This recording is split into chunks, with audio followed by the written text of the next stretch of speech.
Hello sisters, ఎలా ఉన్నారు అందరూ? నేను న్యూ ఇయర్ కోసం కుట్టుకున్న ఈ డ్రెస్ని కటింగ్ అండ్ స్టిచ్చింగ్ నేను తీసానని చెప్పాను కదా. So here it is. మొత్తం కటింగ్ అంతా ఉంటుంది, స్టిచ్చింగ్ ఎలా చేసుకోవాలి అనేది మాత్రం నేను చెప్తాను. ఎందుకంటే స్టిచ్ చేసేది మీకు చూపించడానికి నాకు ఫోన్ పెట్టుకోవడానికి కుదరలేదనమాట. సో నేను ఎక్స్ప్లెయిన్ చేస్తాను. ఐ హోప్ మీకు అర్థమవుతుంది అనుకుంటా. అర్థం కాకపోతే మాత్రం కామెంట్ చేయండి. సో డ్రెస్ అయితే కింద 3 లేయర్స్ వస్తుంది. యోక్ పార్ట్లో ఏమో జస్ట్ మనకి నెట్ క్రాస్గా అక్కడ కూడా ఫ్రిల్స్ ఇచ్చాను. డ్రెస్ ఏం పెద్ద మోడల్ ఏం కాదు, కానీ బట్ నెట్ క్లాత్ అవ్వడం వల్ల ఏమవుతుందంటే ఎక్కువసేపు టైం పడుతుంది ఫ్రిల్స్ పెట్టుకోవడానికి. సరే, దీనికైతే మొత్తం నాకు 10 metres net cloth and 3 metres satin cloth పట్టింది. ఇది నేను మీషోలో తీసుకున్నాను. క్వాలిటీ అయితే బాగలేదు, ఏదో నేను స్టిచ్చింగ్ వీడియోస్ కోసం అనేది తీసుకున్నాను తప్ప ఇది ఉతికాము అంటే ఈ క్లాత్ని మహా అంటే 2 సార్లు తప్పితే ఎక్కువ సార్లు వేసుకోవడానికి పనికిరాదు. ఇది నా ఒపీనియన్, ఇంకా మీ ఇష్టము. ఇంకా కటింగ్ విషయానికి వస్తే నా బాడీ పొడవుని చూసుకుంటున్నా, లూజ్ని చూసుకుంటున్నా. సో ఫస్ట్ అయితే నాకు ఇచ్చిన 3 మీటర్స్ ఉన్న దాంట్లో జస్ట్ ఒక కొంచెం డబల్ లేయర్ వేశాను. నేను ఇప్పుడు తీసేది జస్ట్ ఓన్లీ ఫ్రంట్ పార్ట్ అనమాట. ఫ్రంట్ పార్ట్ బ్యాక్ పార్ట్ ఏదైనా సరే దానిని డబల్ లేయర్ ఇట్లా 2 ఫోల్డ్స్ వేసుకున్నాను అంతే. సింగిల్ పార్టే తీసుకుంటున్నాం కాబట్టి 2 ఫోల్డ్స్ వేసుకుంటున్నాము. 2 ఒకేసారి కట్ చేసుకుంటే 4 ఫోల్డ్స్ వేసుకుంటాం. సో క్లోజర్ వైపు ఉన్నది మన వైపు పెట్టుకొని కట్ చేసుకుంటాము. సో నా బాడీ పొడవు వచ్చేసి 14, అంటే 13 అయితే 14 పెట్టుకుంటాను. ఆ 1 ఇంచ్ ఎందుకు అంటే ఖర్చుల కోసం. అండ్ నెక్ విత్కి నెక్ షోల్డర్కి రెండిటికి కలిపి 6 ఇంచెస్, అలాగే ఆర్మ్ డౌన్ కూడా 6 ఇంచెసే. ఇంకంతే. కింద వచ్చేసి ఒక 1/2 ఇంచ్ ఖర్చు దగ్గర పైకి క్రాస్గా కట్ చేస్తాము, అంతే అండి. అండ్ నెక్ డీప్ కూడా నేను 6 ఇంచెసే పెట్టుకుంటాను. సో ఈ వీడియో మీకు అర్థమైందా లేదా అనేది చెప్పండి. కాకపోతే కనుక నేను నెక్స్ట్ వీడియోకి కొంచెం మిషన్ని అడ్జస్ట్ చేసుకొని వీడియో తీయడానికి ట్రై చేస్తా. ఇప్పుడు నేను ఫ్రంట్ పార్ట్ ఒక పార్ట్ కట్ చేశాను కదా, దాన్ని బేస్ చేసుకొని సెకండ్ పార్ట్ కూడా కట్ చేస్తున్నాను. అండ్ 2 కట్ చేసిన తర్వాత నెక్కులు కట్ చేసుకుంటున్నా. ఎందుకంటే మనకి ఫ్రంట్ ఒక నెక్, బ్యాక్ ఒక నెక్ ఉంటుంది కదా. సో అలా కట్ చేసేస్తున్నాను. నిజంగా నెట్ క్లాత్ కుట్టే అంత చిరాకైన పని ఇంకోటి ఉండదు తెలుసా. కానీ లుక్ మాత్రం ఇవి నీట్గా ఉంటాయి, కానీ కుట్టడం చాలా టైం టేకింగ్. సో ఫస్ట్ అయితే ఇది సపోజ్ ఫస్ట్ ఫ్రంట్ పార్ట్ అనుకోండి. దీనికి మనం సంకలో ఇంకొంచెం ఒక 1/2 ఇంచ్ అనేది డీప్ తీసుకోవాలి. అలాగే నెక్కి నేను 6 ఇంచెస్ తీసుకుంటున్నాను. ఈ 6 ఇంచెస్లో కూడా రౌండ్ నెక్లో ఇంకొక టైప్ ఆఫ్ నెక్ యూ షేప్లో వచ్చేలాగా కట్ చేసుకుంటున్నా. మరీ డీప్ రౌండ్ నెక్ కాకుండా మనకి జస్ట్ యూ షేప్లో వచ్చే రౌండ్ నెక్ని కట్ చేసుకుంటున్నా. అండ్ ఆ తర్వాత సంకలో ఇంకొంచెం లూజ్ డీప్ ఉంటుంది కదా, ఆ డీప్ని కట్ చేసుకున్నాను ఫ్రంట్ పార్ట్కి, అంతే. ఒక 1/2 ఇంచ్ అనేది డీప్ కట్ చేసుకుంటే మనకి ఫ్రంట్లో నీట్గా ఉంటుంది, అంతే. అండ్ కింద వచ్చేసి ఒక 1/2 ఇంచ్ ఖర్చు దగ్గర క్రాస్ వచ్చేలాగా తీసుకున్నాను. ఇలా క్రాస్ తీసుకోవడం వల్ల మనకి సైడ్లో ఫినిషింగ్ అనేది నీట్గా ఉండిద్ది. సో రెండిటికి తీసుకోవాలి, ఫ్రంట్ పార్ట్కి బ్యాక్ పార్ట్కి. ఒకటి మర్చిపోయినా కూడా పాడైపోయిద్ది, మళ్ళీ తేడాలు వస్తాయి మనం స్టిచ్ చేసేటప్పుడు.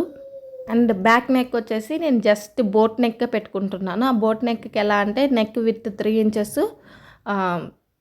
డౌన్ వచ్చేసి అదే నెక్ డౌన్లో ఎంత 3 ఇంచెస్, 2 3 పెట్టేసుకున్నాను, అంతే. ఇంకా కింద కూడా నేను నార్మల్గా కట్ చేసేసాను. అండ్ ఇప్పుడు లైనింగ్ పార్ట్కి వచ్చేసరికి ఫస్ట్లో నేను లాంగ్ ఫ్రాక్ లాగా కుడదామనుకున్నాను, బట్ అది క్లాత్ సరిపోదనే అర్థమైంది. సో అది తర్వాత కట్ చేద్దాంలే, ఫస్ట్ నెట్ క్లాత్ ఎంతవరకు వస్తుందో చూద్దామా అని చెప్పేసి నెట్ క్లాత్ని కట్ చేశాను. ఇదే 10 మీటర్స్ క్లాత్ నార్మల్ ఫ్యాబ్రిక్ అయితే, మామూలుగా జార్జెట్ ఫ్యాబ్రిక్ అట్లాంటిది అయితే అసలు ఫుల్ ఫ్రాక్ ఎంత ఫ్లార్ వచ్చేదో. కానీ ఇది నెట్ ఫ్యాబ్రిక్ అవడం వల్ల మనకేమవుతుందంటే కుచ్చులు ఎక్కువగా పెట్టాల్సి వచ్చింది, మరి పల్చగా కనపడిద్ది కాబట్టి. దానివల్ల మనకి ఈ నెట్కి ఓన్లీ బాటమ్ పార్ట్కి నేను 8 మీటర్స్ క్లాత్ యూజ్ చేస్తాను. ఓన్లీ బాటమ్ పార్ట్కి 8 మీటర్స్ క్లాత్ని ఇలా 4 లేయర్స్లో మడత పెట్టుకొని దానిని నేనేం చేస్తున్నానంటే మొత్తం పొడవు చూసుకున్నానండి. నెట్ క్లాత్ మొత్తం ఎంత వెడల్పిచ్చారు అని చూసుకుంటే నాకు 44 ఇంచెస్ ఉంది. సో 44 ఇంచెస్ని బై 4 చేసా. నాకు 10 ఇంచెస్ చాలు అనిపించింది. సో నాకు ఒక్కొక్క లేయర్ వచ్చేసి 11 ఇంచెస్ పొడవు అనేది వచ్చింది. 11 ఇంచెస్ పొడవు అనేది ఒక్కొక్కటి వచ్చిందనమాట. సో దానికి నేను 11 ఇంచెస్ 11 ఇంచెస్ 11 ఇంచెస్లో 4 పార్ట్స్గా కట్ చేశాను. ఈ 4 పార్ట్స్ని అన్నిటినీ పైన ఒకవైపున సపరేట్గా కట్ చేసిన తర్వాత ఒకవైపున కుచ్చులు పెట్టుకుంటే మొత్తం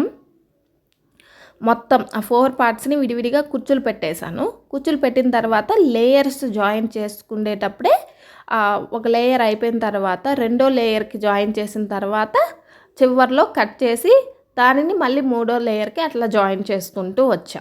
సో ఇది మొత్తం ఇలా 4 లేయర్స్ చూస్తున్నారు కదా, 4 పార్టీషన్స్ అయింది. నాకు 4 లేయర్లకి ఒక్కొక్కటి వచ్చేసి 11 ఇంచెస్ పడింది. ఆ 11 ఇంచెస్లో ఒక ఇంచు పైన కింద ఖర్చులోకి పోతుంది. సో 10 ఇంచెస్ పడుతుంది అన్నమాట మనకి. అట్లా పొడవు చూసుకునేటప్పుడు ఎప్పుడైనా సరే మన పొడవు కంటే కూడా ఇలా లేయర్స్ కట్ చేసేటప్పుడు ఒక లేయర్ తీసుకునేటప్పుడు క్యాలిక్యులేషన్స్ ప్రకారం ఒక లేయర్ని తీసుకునేటప్పుడు ఇంకొక 1 ఇంచ్ ఎక్స్ట్రా తీసుకోవాలి. కుదిరితే 1.5 ఇంచ్ తీసుకోండి. ఇంకా కొంచెం క్లాత్ ఉంటే 2 ఇంచెస్ తీసుకున్నా ఇబ్బంది లేదు. సో ఇట్లా తీసుకుంటే మనకి కరెక్ట్ పొడవు వస్తుంది. కరెక్ట్గా ఎంత అయితే వచ్చిందో అంత తీసుకున్నారనుకోండి, అది రాదు, మళ్ళీ పొట్టు అయిపోయిద్ది. ఓకేనా సిస్టర్, ముందే చెప్తున్నా, మీకు ఎక్కడైనా డౌట్ ఉంటే కనుక కామెంట్ చేయండి. ఆ కామెంట్ ప్రకారం నేను మీకు అక్కడే ఆన్సర్ చేసేస్తా. ఇఫ్ కాలేదు అంటే నెక్స్ట్ నేను ఏ వీడియో అనేది చేసేటప్పుడు స్టిచ్చింగ్తో సహా మొత్తం కూడా నీట్గా చెప్తాను. ఇది నార్మల్గా మీరు జార్జెట్ ఫ్యాబ్రిక్ 3 లేయర్స్ డ్రెస్ కుట్టుంటే కనుక అలాంటిదే సేమ్, కాకపోతే నెట్ ఫ్యాబ్రిక్ అనేది ఎక్కువ పట్టిద్ది క్లాత్. సో దానిని ఎలా మేనేజ్ చేసుకోవాలి అనేది ఏముంది, ఆ క్లాత్ని మొత్తం లేయర్స్గా తీసాను కదా. ఇప్పుడు ఈ ఒక్కొక్క లేయర్ ఏదైతే ఉందో ఫ్యాబ్రిక్ పార్టిషన్, దీనిని మొత్తం కుచ్చులు పెట్టుకోవాలి. ఆ కుచ్చులు పెట్టేటప్పుడు కూడా ఎట్లా పెట్టుకోవాలి అంటే, మీరు గ్యాదర్ చేసుకునే ఫూట్ అయ్యి ఉంటే కనుక గ్యాదర్లో పెట్టేసుకోండి, అదే గ్యాదర్ చేసుకుంటే స్టిచ్ అయిపోతుంది. ఇఫ్ అలా కాదు మనమే స్టిచ్చింగ్ చేసుకోవాలి అంటే మాత్రం నేను ఒక చిన్న టెక్నిక్ చెప్తాను త్వరగా అయిపోవడానికి. అలా ప్రాక్టీస్ చేయండి, అయిపోతుంది. సో నార్మల్గా కుచ్చులు మీరు చిన్నవి పెట్టుకోవాలి అనుకుంటే ఒక హాఫ్ ఇంచు కుచ్చు చిన్న కుచ్చులు పెట్టుకుంటూ వచ్చేసేయండి. చాలా టైం పట్టింది ఈ నెట్ క్లాత్కి. ఇఫ్ అలా టైం పట్టకుండా ఉండాలి అంటే నేను చూడండి 2 ఫింగర్స్ని ఇలా పాదం మధ్యలో పడాలి, ఫింగర్స్ అటు ఇటు రావాలి. దాన్ని స్లోగా స్టిచ్ అనేది పడుతూ నేను ఫింగర్ని ఇలా మూవ్ చేస్తే కుచ్చులు పడతాయి అన్నమాట. అలా మనకి చిన్న కుచ్చులు అనేవి వస్తాయి. ఇది ఒక టెక్నిక్ అన్నమాట. ఇది నెట్ ఫ్యాబ్రిక్ త్వరగా కూర్చోబెట్టాలి మనం అంటే అది కూడా లేయర్స్ క్లాత్ డ్రెస్కి మాత్రమే. అన్ని డ్రెస్సులకి ఈ ప్యాటర్న్ మనకి సెట్ అవ్వదు. ఓకేనా, ఓన్లీ లేయర్ డ్రెస్కి అయితే ఇది సెట్ అవుతుంది ఈ టెక్నిక్, అందుకని చెప్తున్నాను. సో ఇలా మనం ఏవైతే నేను 4 లేయర్స్గా క్లాత్ తీసుకున్నానో అన్నిటికీ ఇలాగే కుచ్చులు పెట్టి రెడీగా పెట్టుకున్నాను. ఇలా రెడీ చేసుకున్న తర్వాత అన్నిటినీ నేను లేయర్స్ జాయింట్ చేసుకుంటాను అనమాట. చూసారా, అలా కుచ్చులు వస్తాయి. అండ్ ఇది లేయర్ డ్రెస్సే కాబట్టి ఈ మాత్రం కుచ్చులు చాలు మనకి, ఇంకెక్కువ అవసరం లేదు. దీనికే మనకి చాలా క్లాత్ తగ్గిపోయిద్ది అనమాట. అండ్ కింద వైపున కూడా చాలా క్లాత్ వస్తుంది కదా. సో ఇప్పుడు నేను అన్నిటినీ 4 లేయర్స్ని ఇలాగే అన్నిటినీ కుట్టుకున్న తర్వాత ఫస్ట్ లేయర్ వచ్చేసి మనకి లైనింగ్ పార్ట్ కట్ చేసుకుంటామండి. ఇది అండ్ ఇక్కడ బాటంలో నేను ఫ్రంట్ పార్ట్ బ్యాక్ పార్ట్ అని సపరేట్గా ఏం పెట్టట్లేదు, మొత్తం సింగిల్ పార్టే.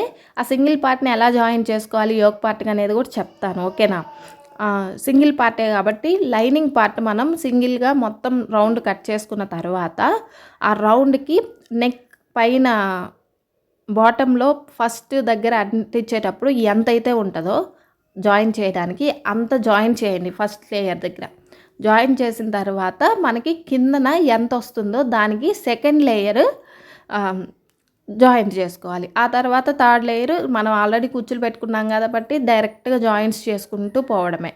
సో మనకి నడుము ఫస్ట్ లేయరు నడుముకు సరిపోయే అంత ఉంటుంది. కింద ఇంకా మనం చెప్పేది కాదు, ఫస్ట్ లేయర్కి కింద జాయిన్ చేసినప్పుడు ఎంత వస్తే అంత. అలాగే థర్డ్ లేయర్కి ఎంత వస్తే అంత. 8 మీటర్స్ క్లాత్ నేను పెట్టిన కుచ్చుల ప్రకారం నాకు ఇలా 3 లేయర్సే వచ్చింది, ఎక్కువ రాలేదు. అర్థమైంది అనుకుంటున్నాను. అండ్ ఇలా రెడీ చేసుకున్న లేయర్స్ అన్నిటినీ కూడా ఇప్పుడు నేను లైనింగ్కి జాయిన్ చేస్తాను.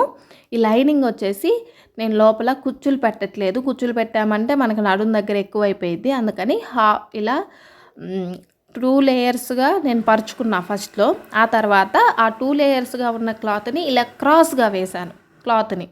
ఇది వచ్చేసి మనకి మొత్తం 2.5 ఇంచు 2.5 మీటర్ ఉండొచ్చు మేబీ, నాకు తెలిసి లైనింగ్ క్లాత్. సో దానిని ఇలా క్రాస్గా వేసా. ఇప్పుడు ఇది 4 లేయర్స్లో ఉన్నిందనమాట క్లాత్. ఇప్పుడు ఈ క్లాత్కి నడుం దగ్గర మన నడుము ఎంతైతే ఉంటుందో, ఈ పైన కోన్ షేప్లో ఉంది కదా, ఆ కోన్ షేప్ దగ్గర కట్ చేయాలి. అండ్ మనకి నడుము ఎంతైతే ఉంటుందో, సపోజ్ నాది 31 ఇంచెస్, 31 ఇంచెస్ని టేపుని 4 లేయర్స్ కింద మడత పెట్టేసి ఎంతైతే వస్తుందో అంత ఆ ప్లేస్ దగ్గర దానికి పక్కన ఒక 1 ఇంచ్ ఎక్స్ట్రా ఉండేలాగా చూసుకొని కట్ చేసుకోండి. ఆ తర్వాత నాకు డ్రెస్సు లేయర్స్ కుట్టుకోగా ఎంత పొడవు వచ్చింది అంటే మొత్తం 30 ఇంచెస్ వచ్చింది. సో ఆ 30 ఇంచెస్కి నేను లైనింగ్ ఎంత కట్ చేస్తున్నాను అంటే 31 ఇంచ్ కానీ 32 ఇంచెస్ కానీ కట్ చేసుకోవాలి. సో నేనైతే 32 ఇంచెస్కి క్రాస్గా మార్క్ పెట్టుకున్నాను. ఈ మార్క్ పెట్టుకున్న దగ్గరికి కట్ చేసుకుంటున్నా. అండ్ కింద వైపును కూడా ఫోల్డ్ చేసుకొని 30 ఇంచెస్ పొడవు వచ్చేలాగా ఫోల్డ్ చేసుకొని కుట్టుకోవాలి. సో ఒక 1 ఇంచ్ ఫోల్డింగ్ అనేది పడిద్ది. 2 ఫోల్డ్స్ వేసుకొని కుట్టుకోండి. అంబ్రెల్లా ఫ్రాక్ కదా, కొంచెం పొడవులాగే అనిపిస్తుంది. సో లేదు అంటే మొత్తం డ్రెస్ అయిపోయిన తర్వాత లాస్ట్లో అయినా సరే కింద కుట్టుకోవచ్చు, ఇబ్బంది ఏం లేదు. ఫస్ట్లోనే కుట్టుకోవాలని ఏం లేదు, ఎందుకంటే ఇది లైనింగ్ పార్ట్ కాబట్టి. సో ఇలా కట్ చేసింది కదా, దీన్ని ఇప్పుడు ఓపెన్ చేస్తాను చూడండి. మొత్తం సింగిల్ పార్ట్లోనే ఉంటుంది, మనకి ఏముండదు అనమాట మధ్యలో. ఇప్పుడు ఇలా ఉంది అనుకోండి, దీన్ని హాఫ్కి కట్ చేస్తే ఫ్రంట్కి బ్యాక్కి సపరేట్ అయింది. బట్ నేను ఇలా మొత్తం కూడా సింగిల్ పార్ట్లోనే ఉంచుతున్నాను, ఎందుకంటే మనం పైనది లేయర్స్ పెట్టాం కాబట్టి సింగిల్ పార్ట్ అయితేనే బాగుండిద్ది చూడటానికి. డబుల్ పార్ట్ అయినా బాగుండిద్ది, కాకపోతే అది నార్మల్ ఫ్యాబ్రిక్ అయితే, నెట్ ఫ్యాబ్రిక్ అయితే మళ్ళీ అతుకులాగే కనిపించిద్ది, ట్రాన్స్పరెంట్గా ఉండిద్ది కాబట్టి అందుకని సింగిల్గానే పెట్టేస్తున్నాను. సో ఇలా కట్ చేసిన దాన్ని మొత్తాన్ని కూడా నేను ఈవెన్గా ఉందా లేదా అనేది చూసుకున్నాను. సో మొత్తం కట్ చేసుకున్న తర్వాత మీకు మొత్తం చూపించాను కదా. ఇప్పుడు దీన్ని పరిచిన తర్వాత మనం యోక్ పార్ట్కి జాయిన్ చేయాల్సిన పార్ట్ పైన ఉంది కదా క్రాస్ చిన్నది, దానికి అక్కడ మనం ఆల్రెడీ నెట్ ఫ్యాబ్రిక్ రెడీగా పెట్టుకున్నాం కదా, దానిని తీసుకొని ఏదైతే బాటమ్ పార్ట్లో పైన మనం జాయిన్ చేయాలో దాని దగ్గర నెట్ ఫ్యాబ్రిక్ని అలాగే సాటిన్ ఫ్యాబ్రిక్ని రెండింటినీ కూడా నడుము దగ్గర జాయిన్ చేసుకుంటాము. సో చూసారు కదా, ఫస్ట్ లేయర్ అనేది కుచ్చులు పెట్టిన ఫ్యాబ్రిక్ నెట్ది మనకి లైనింగ్ పార్ట్ ఎంతైతే ఉందో అంత పార్టే తీసుకున్నా. ఆ తర్వాత కింద లేయర్స్ అనేవి ఆటోమేటిక్గా జాయిన్ చేసుకోవచ్చు. సో ఇప్పుడు నేను నడుము దగ్గర రెండింటిని, లైనింగ్ పార్ట్ని అలాగే మెయిన్ ఫ్యాబ్రిక్ని రెండింటిని జాయిన్ చేసేసాను, అది పక్కన పెట్టుకున్నా. యోక్ పార్ట్ డిజైన్ అనేది మీ ఇష్టం, కాకపోతే ఇది నెట్ ఫ్యాబ్రిక్ కదా, కొంచెం నేను ఫ్రిల్స్ పెడదాము అని చెప్పి ట్రై చేశాను. బట్ ఇక్కడ నేను ఎలా తీసుకున్నాను అంటే యోక్ పార్ట్ ఫ్రంట్ పార్ట్ది ఉంది కదా, దానికి డబల్ తీసుకున్నా. డబల్ అంటే డబల్ కాదు, 2 మీటర్స్ క్లాత్ అనేది నెట్ ఫ్యాబ్రిక్ వెడల్పు ఉండాలి. అలాగే పొడవు వచ్చేసి ఏదైతే మనకి యోక్ పార్ట్ ఉందో దానికి డబల్ పొడవు తీసుకున్నాను. ఎందుకు అంటే సేఫ్టీ కోసం, నేను ఫస్ట్ టైం ట్రై చేస్తున్నా ఇది, అందుకని చెప్పి 2 మీటర్లు వెడల్పు ఉన్న క్లాత్ అలాగే ఫ్యాబ్రిక్కి ఏదైతే యోక్ పార్ట్ పొడవు ఉందో ఆ పొడవుకి డబల్ ఉండేలాగా తీసుకున్నాను అనమాట క్లాత్. దీనిని కరెక్ట్గా క్లాత్లో నెట్ ఫ్యాబ్రిక్కి మిడిల్లో పెట్టాను. ఏది సాటిన్ క్లాత్ యోక్ పార్ట్ది కరెక్ట్గా మిడిల్లో పెట్టా. దీనిని ఫస్ట్ ఏం చేయాలి అంటే నెక్ లైన్ కుట్టుకొని తిరగదిప్పేసి మళ్ళీ ఇట్లా ఫోల్డ్ చేసుకొని కుట్టుకొని రావాలి. నార్మల్గా మనం డ్రెస్సెస్కి కుట్టుకుంటాం కదా, నెక్ లైన్ కుట్టేసి కొంచెం కట్స్ ఇచ్చేసి తిప్పి మళ్ళీ పైన అలా నెక్ లైన్ కుడతాం కదా, అలాగా ఫస్ట్ స్టిచ్ చేసుకోవాలి. ఆ తర్వాత మనకి సైడ్లో అటు ఇటు ఈవెన్గా ఉన్నాయి కదా నెట్ ఫ్యాబ్రిక్, దానిని మనం ఫ్రిల్స్ పెట్టుకుంటాం అన్నమాట యోక్ పార్ట్లో. అది ఎలాగా అనేది చెప్తాను. ఫస్ట్ నెక్ పార్ట్ స్టిచ్ చేసుకొని వస్తా.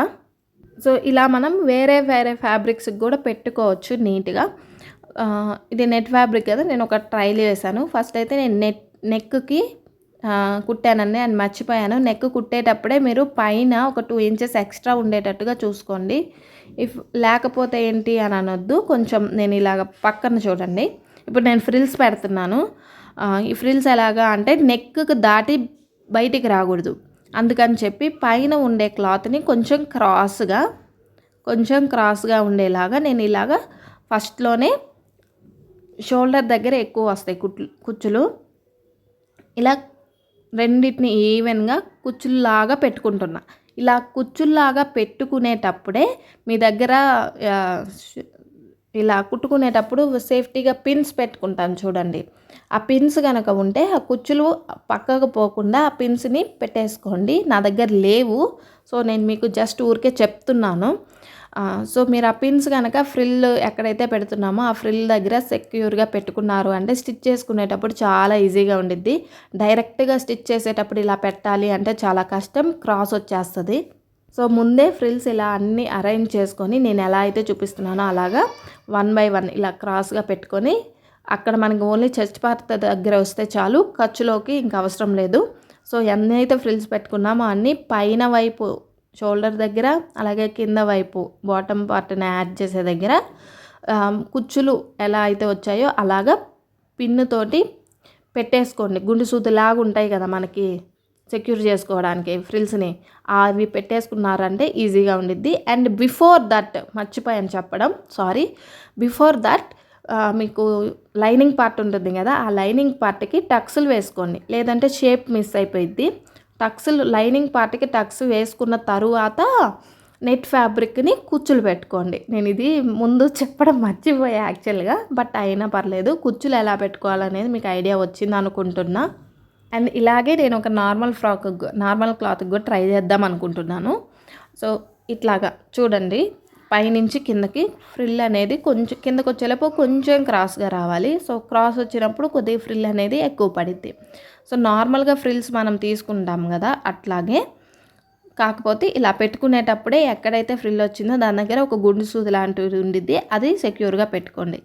ఎలాగైతే పెట్టుకున్నామో right side and left side రెండు వైపులా కూడా అలాగే ఎక్స్ట్రా ఉన్న ఫ్యాబ్రిక్ని అంతటిని కూడా ఫ్రిల్స్ లాగా మనం పెట్టుకున్నామంటే లుక్ మనకి ఫ్రిల్స్ అన్నీ కూడా నీట్గా తెలుస్తాయి. ఫ్రిల్ అనేది మనకు ఒక్కొక్కటి వచ్చి ఒక 1 ఇంచ్ ఫ్రిల్ వచ్చేలాగా చూసుకోండి, లేకపోతే చిన్నదైతే కుదరదు, రాదు కూడా. సో మొత్తం పెట్టుకున్న తర్వాత రౌండ్గా నెక్ ఏదైతే లైనింగ్ ఉందో ఆ లైనింగ్ ప్రకారం స్టిచ్ చేసుకొని ఎక్స్ట్రా ఉన్న క్లాత్ని కట్ చేసుకోండి, రెడీ అయిపోద్ది. అందుకే నేను పిన్స్ పెట్టుకోండి అని చెప్పింది. సో మొత్తం రెడీ అయిన తర్వాత బ్యాక్ పార్ట్ నార్మలే, వెనకాల కూడా టక్స్లు వేసుకున్నాను. అండ్ నాకు హ్యాండ్స్కి ఇది లేదు, క్లాత్ లేదు, అందుకని చెప్పి నేను హ్యాండ్స్ కోసం జస్ట్ లేకుండా అసలు వేసుకోలేనని నెట్ ఫ్యాబ్రిక్ని జస్ట్ నార్మల్గా చిన్న హ్యాండ్ ఇచ్చుకున్నాను, అంతే, అయిపోయింది కదా. సో ఇప్పుడు మనం బాటమ్ పార్ట్ మొత్తం సింగిల్ పార్టే కాబట్టి దానిని బాడీ పార్ట్కి జాయిన్ చేయాలి అంటే ఎలాగా అంటే, సో మొత్తం బాడీ పార్ట్ని రెడీ చేసుకున్న తర్వాత హ్యాండ్స్ కూడా వేసుకున్నాక దానిని రివర్స్లో తిప్పేసి ఖర్చు వైపున ఒకవైపు అది లెఫ్ట్ సైడ్ పెట్టుకుంటారా రైట్ సైడ్ పెట్టుకుంటారా అనేది మీ ఇష్టం. ఒకవైపున హ్యాండ్ లూజు, ఆర్మ్ లూజు, నడుము లూజు ఎంతైతే ఉంటుందో దాని ప్రకారం కుట్టు వేసేసుకోండి. ఒకవైపు మాత్రమే స్టిచ్ వేసుకోండి. రెండో వైపు ఓపెన్ ఉంటుంది కదా, ఆ ఓపెన్ని ఇలా తిప్పిన తర్వాత మనకి జాయింట్ చేసుకోవడానికి సరిపోతుంది. ఇప్పుడు నేను ఒకవైపున కుట్టు వేసుకొని వచ్చాను. వేసుకున్న తర్వాత మీకు ఖర్చు ఉండిద్ది కదా, ఆ ఖర్చు వైపున కొంచెం క్రాస్గా కట్ చేయండి, అప్పుడు మనకి కుట్లో పడకుండా ఉండిద్ది అనమాట. ఇప్పుడు మొత్తం అయిపోయింది కదా, నేను ఇప్పుడు దాన్ని ఓపెన్ చేశాను కదా, ఓపెన్ చేసినప్పుడు మనకి బాటమ్ పార్ట్ జాయిన్ చేయడానికి ఇది నేను ఫింగర్ పెట్టి చూపిస్తున్నాను చూడండి, దానికి మొత్తం కూడా క్లాత్ని తీసుకొని ఏదైతే బాటంలో మనం రెడీ చేసుకున్నామో దానిని తీసుకొని నెట్ ఫ్యాబ్రిక్ ఉన్న దగ్గర నెట్ ఫ్యాబ్రిక్ వైపే పెట్టాలి. మీకు తెలుసు కదా జాయింట్స్ చేసుకోవడం. సో ఇట్లా మొత్తాన్ని కూడా ఫస్ట్ నుంచి ఎండ్ వరకు మొత్తం లైన్ ఏదైతే మనకి బాటమ్ పార్ట్లో జాయిన్ చేయాలో అదంతా కూడా జాయిన్ చేసుకోండి. సో మనం మెజర్మెంట్ ప్రకారమే కట్ చేసుకుంటాం కాబట్టి అంతా సరిపోతుంది. ఒకవేళ ఎక్కువ వచ్చింది అనుకోండి, కొంచెం ఫ్రిల్ పెట్టుకోండి మధ్యలో, సరిపోతుంది. తక్కువ అయితే రాదు, తక్కువగా కట్ చేసుకోవద్దు, ఖర్చు ఎక్కువ పెట్టుకొనే కట్ చేసుకోండి. సో మొత్తం జాయిన్ చేసిన తర్వాత ఎక్స్ట్రా ఏదైనా మనకి ఫ్యాబ్రిక్ ఎగుడు దిగుడుగా వస్తే ఖర్చు వైపున కట్ చేసేసుకోండి. అండ్ మేక్ షూర్ మీరు కుదిరితే నడుము ఎక్కడైతే జాయింట్స్ ఉన్నాయో అన్ని దగ్గర ఓవర్లాక్ చేసుకోండి. ఎందుకంటే నెట్ ఫ్యాబ్రిక్ ఇది మీషోలోది కాబట్టి గుచ్చుకుంటుంది. సో అది నా సజెషన్ అంతే. సో కింద వైపున లైనింగ్ పార్ట్కి మొత్తం కింద వైపు ఫినిషింగ్ ఇచ్చేసుకోండి. అండ్ తిరగదిప్పితే మనకి సైడ్ జాయింట్ వేసుకుంటే సరిపోతుంది. అండ్ మనకి డ్రెస్ అయితే రెడీ అయిపోతుంది. ఇప్పుడు చెప్పండి, మీకు ఎక్కడైనా డౌట్ ఉంటే కామెంట్ చేయండి అండ్ నేను మీకు అది క్లియర్ చేస్తాను. అండ్ బ్యాక్లో ఒక బౌ ఇచ్చుకున్నాను, అది పర్సనల్, అది మన ఇష్టము. అంటే ఈ మోడల్ ఏదైతే నేను చేశానో అది మీకు స్టిచ్చింగ్ మొత్తం అంటే కటింగ్ స్టిచ్చింగ్ ఎక్స్ప్లెయిన్ చేశాను అనుకుంటున్నా. డౌట్ వస్తే మాత్రం కామెంట్ చేయడం మర్చిపోవద్దు. ఎనీవేస్ మీకు డ్రెస్ నచ్చిందా లేదా అనేది కూడా కామెంట్ చేయండి. సరే అండి, ఉంటాను. బాయ్. నెక్స్ట్ వీడియోలో కలుసుకుందాం.